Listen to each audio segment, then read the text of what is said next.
ang best time daw to post in Facebook is etong yung timings na yan.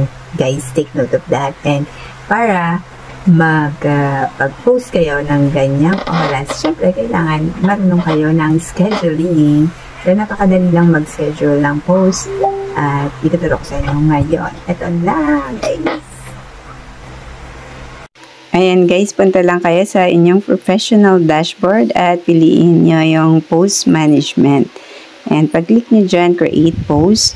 And yan, hanapin nyo yung video nyo na ipopost ninyo. At syempre, maglalagay din kayo ng caption dyan. Hindi natin lalagyan for the purpose lang na mag-scheduling lang tayo. And then, i-click nyo lang yung next at click nyo yung scheduling options. And then, ilagay nyo yung date and time na kailangan nyo yung i-schedule siya. Yan, syempre pag busy kayo, malaking tulong to sa inyo na maipost nyo in advance yung mga videos. At ganun din, yun nga, if like yung sumunod sa timings ng scheduling, yan, pwede nyong gawin yan. Time and date ang lagay nyo and then you can post it na.